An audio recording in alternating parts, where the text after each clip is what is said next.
The Reach is aptly named. We're the ones who give your hands something to do at the table. As the most fertile region of the Seven Kingdoms, we grow the lion's share of the grains and fruit that feed this country. Especially now, since the rebels have burned down the other fields. Thankfully, House Tyrell is here to do its duty to the crown and keep the capital from starvation. Yet, as with all gardens, weeds grow in the Reach too, though few name them as such. Singers fill our heads with chivalry and courtly love, fluff to make boys fight and girls swoon. Oh, the songs are good enough for a pleasure barge down the Manda. They give pleasure to the common people and harmony to the realm. But if the rise of House Tyrell proves anything, it's that virtue and honor have their place. And if you're not careful, that place is the grave. Unlike the Lannisters, Starks, and Arryns, we were never kings in our own right. House Gardner ruled the Reach since the Dawn Age, and we were their stewards. While they warred to enrich their already rich domain, we managed their castle of Highgarden.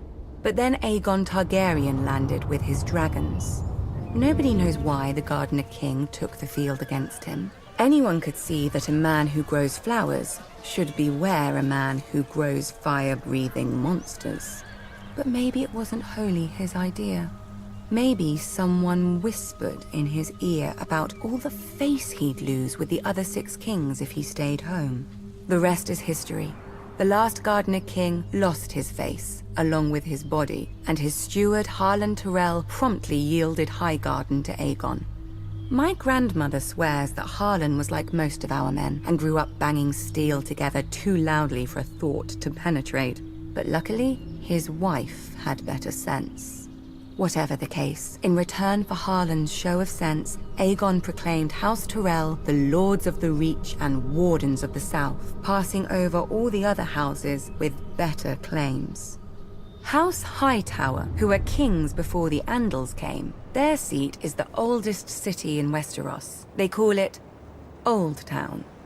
Wealthy, proud, and solitary, there have been Hightowers who wouldn't come down from their great lighthouse for decades.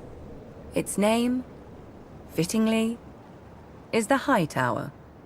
House Florent, who had actual blood ties to the Gardeners. They whinge about their ancient rights to Highgarden every once in a while, and now that their daughter is married to Stannis Baratheon, about their rights to all of Westeros too.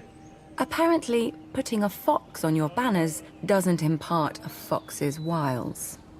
House Tarly, who still gives the Reach the best soldiers it has.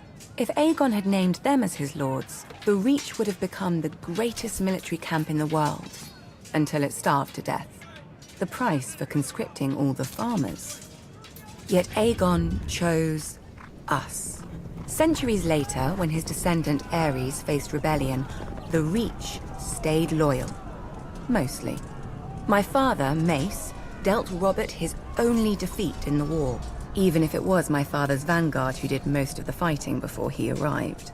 After the Battle of Ashford, we laid siege to Storm's End, Robert's home.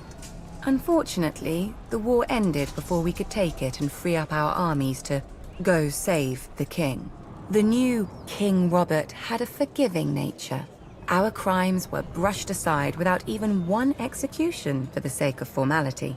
Our family was surprised until Robert's new hand, Jon Arryn, came by with the bill.